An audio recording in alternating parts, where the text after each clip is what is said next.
Falar de Deus costuma ser um dos assuntos das suas conversas? Se não, talvez seja bom repensar sobre isso. Meu nome é Camila Lage e eu estou aqui com mais uma pauta do Livro da Vida de Santa Teresa d'Ávila, trazendo ensinamentos dos santos, né? E neste momento, nesta série que a gente está fazendo, o Livro da Vida de Santa Teresa d'Ávila, né? E neste capítulo, nessa parte do livro, Teresa nos traz ensinamentos baseados em experiências, em virtudes que a gente retira aqui como importantes para a gente poder levar para a nossa vida naquele objetivo maior de alcançar uma maior e mais próxima, né, intimidade com o nosso Deus, né? E começo falando disso que eu abri aqui o vídeo, sobre Deus ser o assunto das nossas conversas, né? O que são os assuntos, quais são os temas das nossas conversas em casa, com a família, com os amigos, no trabalho, né? O que costuma ser? Deus costuma estar em nossas conversas, né? Eu acredito que muitos vão dizer que não, né? Até vão estranhar, como assim, né? Falar de Deus. Tá aí algo que Teresa d'Ávila, ela cita, né? Conversar e falar sobre Deus com as pessoas. Isso é muito importante. Então, a gente está num mundo que muito nos afasta dessa pauta, muito nos distancia, porque dependendo do assunto que a gente coloca, a gente está sendo careta, a gente está sendo, né? Em especial neste mundo de hoje, que a gente observar uma pauta apenas, que é a pauta da modéstia, por exemplo, que é o que a gente não vê, né?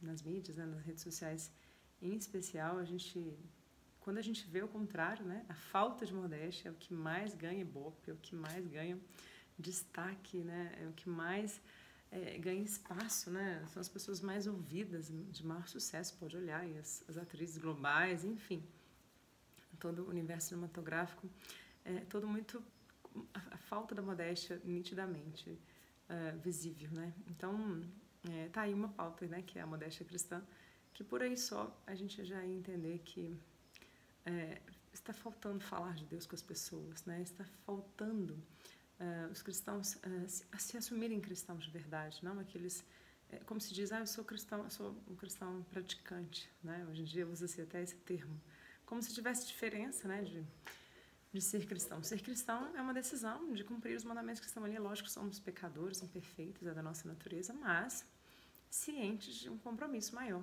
que é aquele que a gente assumiu, que a gente assume no crisma, né, de confirmar esse sacramento, né, de confirmar essa decisão em ser cristão. Então, esse alerta, né, que a Teresa, de certo modo, nos faz aqui, ele é muito válido, né, para os dias de hoje, de modo especial, muito mais do que para a época dela, certamente, século XVI.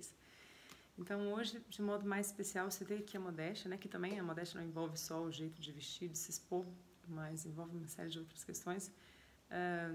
Mas, enfim, falta muito falar de Deus, né? E quando eu falo em falar de Deus, eu lembro de uma ocasião, numa reunião de trabalho, e era uma reunião muito importante, e a reunião foi sendo conduzida a tomar uma decisão que era muito grandiosa, envolvia algo muito grandioso, né? Na questão financeira da empresa, e a gente tinha aquela tensão, né? Graças a Deus a minha equipe era uma equipe, a equipe com quem eu estava, né? Não era nem eu que liderava aquela equipe, no caso, era cristã. E a gente pediu uma pausa na reunião e saímos para rezar, e quando voltamos com a Bíblia, não sei se foi intencional, creio que não, e colocamos a Bíblia na mesa, seguimos a reunião, e a pessoa, né, vocês pararam a reunião para rezar? Tipo, absurdamente, né? Que absurdo isso. E não teve como a gente negar, né? Sim, paramos para rezar, né? Com certeza foi fundamental para aquelas decisões que seriam ali tomadas, né? E nem sempre a gente tem coragem de fazer isso, né? Nem em todas as fases da vida. Por isso que a gente precisa dar passos na fé, porque às vezes a gente toma decisões ousadas de colocar Deus acima de tudo, de falar de Deus numa ocasião onde que Ele parece que não cabe. Quisera que a gente sempre tivesse essa coragem, né? Quisera que a gente sempre tivesse essa lealdade àquele que nos criou, né? Em falar dele em todas as nossas conversas, independente de parecer que cabe ou não. A gente vai falar de Deus só na igreja, a gente vai falar de Deus só numa ocasião em que o filho, por exemplo, está fazendo a primeira comunhão, no crisma. Não. Deus tem que estar em nossas conversas, café da manhã, almoço, trabalho, eventos, passeios, tudo é graça de Deus, né? A gente precisa reconhecer mais isso, olhar mais para isso e fazer disso uma virtude nossa, né? De cristãos que falam de Deus. E é algo que a gente tem que olhar para isso todos os dias, porque a gente relaxa, né? E quantas decisões a gente toma sem... Vamos pedir a Deus, né? Por que não falar para o outro? Vamos fazer uma oração? Vamos perguntar para o Senhor qual a opinião dele, né? Por aí, se a gente pegasse para falar de Deus em nossas conversas, que fossem nas nossas decisões, né, já seria um grande salto. Então, a gente pode pegar na nossa vida, para quem... como é um exercício, né, que a gente vai elaborando e vai construindo, pegar situações em que toda vez que isso acontecer, eu vou colocar Deus na frente, né? E exercitar colocar Deus em todas as coisas, e não ter vergonha de falar dele com as pessoas, né? E aí Teresa cita uma série de outras questões que ela pontua, né, nesse caminho de buscar uma maior intimidade com Deus, que é não falar mal de ninguém, não dizer de outra pessoa o que não queira que dissesse, né, de você, né? Esse já é um ditado conhecido. Então a gente precisa mesmo também outro exercício, não falar do outro, né? Para que a gente também não cometa aí o pecado venial, né? Hoje em dia, falar do outro, fala assim em público até, né? A rede social está aí trazendo o tempo inteiro críticas e fofocas e pessoas falando de outras. Como se falar de alguém distante, de falar de alguém famoso, não fosse também pecado, né? Mas, enfim, se comete isso até dentro de casa, às vezes com os próximos, quanto mais com os famosos, né? Então, mas qualquer das situações é pecado. Outra questão muito importante que a Teresa cita é evitar a murmuração. A murmuração é mesmo uma barreira, é um demonstrar insatisfação com o agir de Deus, e quantas situações desafiadoras Deus permite, né, na nossa vida, para algum aprendizado, para o nosso próprio amadurecimento, né, ou para nos medir a nossa fé e nos preparar e medir o quanto que a gente merece a graça que está por vir, né? É quase uma regra, quando uma grande graça vem pelas mãos de Deus, precede um sofrimento, né? Então, a gente precisa, eu falei isso no vídeo anterior, isso é fato, a gente precisa aprender definitivamente isso. E evitar a murmuração, cortar a murmuração pela raiz. Teresa, inclusive, fala que em grandes ocasiões, talvez isso se quebrasse um pouco, mas era um exercício que ela levava muito a sério. Então, às vezes, ela quebrava isso, né? Às vezes é muito difícil, a gente acaba murmurando alguma coisa. Mas é preciso levar a sério. Nossa, eu não devia estar fazendo isso. Vou me arrepender. Vamos recomeçar nesse exercício, né? Quiser até anotar, às vezes, em algum lugar que a gente faz leitura diária, que a gente vai passar o olho ali todo dia, para a gente lembrar de não reclamar. Isso é muito, muito importante. Outra questão que ela fala é ter grandíssimo arrependimento em ofender a Deus, né? Tá aí um exemplo, se eu murmuro, que eu possa na mesma hora em seguida, nossa, me colocar nesse lugar de grande arrependimento em ofender a Deus. Outro fator que ela cita que nos ajuda muito nessa intimidade é comungar e confessar frequentemente, né? Quisera que todos pudessem confessar, se organizassem para confessar aí uma vez por mês, por exemplo, né? É uma grande orientação e seria muito importante, né? A igreja nos diz de pelo menos uma vez por ano, mas poxa, um ano é muito grande, né? Por que não confessar mais vezes? E não só confessar, e não só comungar, mas desejar isso, né? Porque também a confissão não pode ser uma coisa, eu tenho que ir lá confessar. Tipo, né? Ou chegar a Páscoa, vamos confessar na quaresma e fiquei livre, né? Aquela sensação de, vou confessar na primeira oportunidade e ficar livre. E às vezes é tão distante que chega uma hora que você nem participa mais. Então, assim, aquilo que a gente não faz com frequência deixa de ser algo importante, né? Parece. Então, vamos levar mais a sério, né? O que Teresa nos chama para isso, né? Comungar e confessar frequentemente e desejar isso. Olha que legal. Desejar isso, né? E uma vez que a gente vai buscando ter mais frequência, começa a fazer parte, né, do nosso dia a dia, né? Outra dica que ela nos dá, ler bons livros, né? Então, esse trabalho está aqui, não é à toa, para que a gente possa trazer boas histórias, né? Histórias reais de santos, de pessoas que viveram na prática as virtudes do Cristo. Então, que a gente possa ter essa consciência, né? Teresa fala, em outra ocasião eu falei sobre a questão de que ela não começava a fazer oração se ela não tivesse com um livro na mão, né? Um livro espiritual, claro, né? Que trata da espiritualidade, que tratasse da espiritualidade. Então ela fala que ela não arriscava, em especial, ela dá esse conselho no livro dela em algum momento, sobre, em especial para aqueles que estão começando uma vida de oração, que estão começando a buscar, né, uma maior intimidade com Deus, que não comecem ali só na oração, que isso vai ser muito doído, vai ser muito difícil.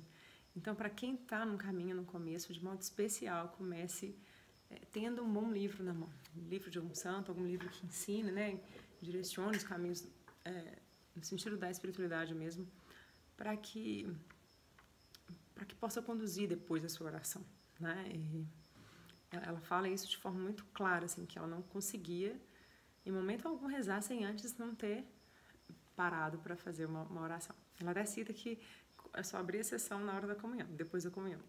Fora isso, sempre tinha um bom livro nas mãos. Ela cita também encomendar-se ao seu santo de devoção. Muito importante, encomendar-se ao seu santo de devoção. Ela usa essa palavra, né? E aí ela cita São José. E com relação à busca da intercessão de São José, ela fala da seguinte maneira. Não me lembro até agora de ter lhe pedido coisa que tenha deixado de fazer. É coisa que espanta as grandes dádivas que me fez Deus por meio desse bem-aventurado santo. Dos perigos que me livrou, assim do corpo como da alma, porque a outros santos deu o Senhor graça para socorrer em uma necessidade, mas esse glorioso santo tem uma experiência que socorre em todas. Olha que bonito, né? Então, São José é aquele santo intercessor, por todas as graças. Então, aqui ela diz que não me lembro de ter algum pedido que eu tenha feito e ele não tenha atendido, né? Isso é maravilhoso. Então, ela até fala que todo ano, dia de São José, ela pede a ele alguma coisa e ela sempre viu esse pedido cumprido. E ela ainda acrescenta, se for um pouco torto o pedido, ele o endireita para o meu maior bem, né? Para o maior bem dela. Isso foi muito bonito. E uma outra coisa que ela cita também com relação a São José, que serve de orientação para uma maior intimidade com Deus, é quem não achar mestre que lhe ensine a oração, porque às vezes a gente tem muita dificuldade, mesmo tendo na internet muito conteúdo, né? Às vezes a gente se perde, né? Onde que eu vou buscar, onde que eu vou me aprofundar na vida de oração? Ela fala, quem não achar mestre que me ensine a oração, tome esse glorioso santo por mestre e nunca errará o caminho, e não errará o caminho. Então, se você está aí preocupado, né? Onde eu vou buscar? Às vezes você quer buscar um diretor espiritual e não encontra abertura, não encontra esse caminho. Teresa dá essa orientação. Quem não achar mestre que ensine a oração, busque ao glorioso São José, que você não errará o caminho, né? Isso é mais uma dica, mais uma orientação para que a gente possa nos aprofundar na vida de oração. E é claro, eu citei São José, né? Mas quantos santos de devoção temos, né? No Brasil, Santa Teresinha é muito popular. Quantos santos, né? Claro que São José é um grande santo, né? É o patrono da igreja, né? Um santo muito importante. Abaixo de Nossa Senhora, temos aí São José. Outro exemplo que ela fala também, nesse caminho de busca, né, de mais santidade, intimidade com Deus, é levar as doenças com alegria, né? Eu falei um pouco disso no vídeo anterior também, sobre suportar os males, né? Suportar as doenças com alegria, com entendimento de que é um processo e de que eu costumo dizer e tento exercitar para mim, até para sofrer menos, né? De que quando passa algum sofrimento, nossa, Deus está preparando uma graça. E é bem isso, né? Não sou eu que estou inventando isso aqui agora, não, é bem isso. Então, toda graça, né? Todo sofrimento ele precede uma graça. Então, né? Tomemos consciência disso.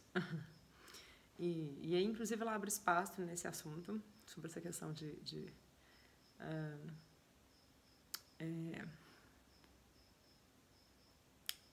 sobre essa questão de levar as doenças com alegria. Ela fala da seguinte forma.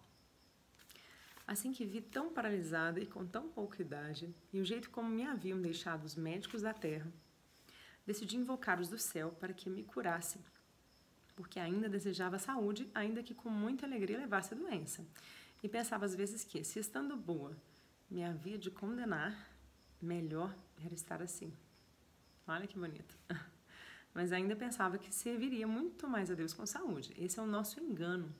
Não nos abandonar de tudo ao que o Senhor faz, porque Ele sabe melhor o que nos convém.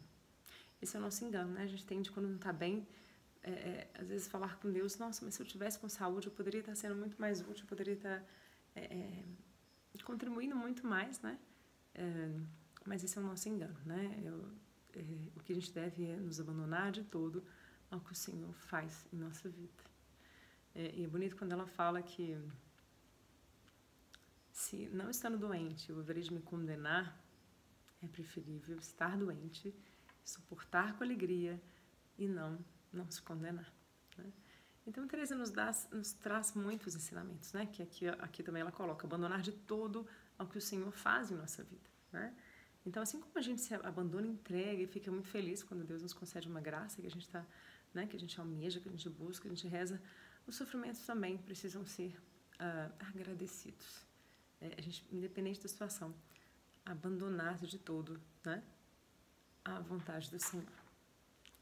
Bom, essa foi mais uma pauta. Espero que tenham gostado e até o próximo vídeo.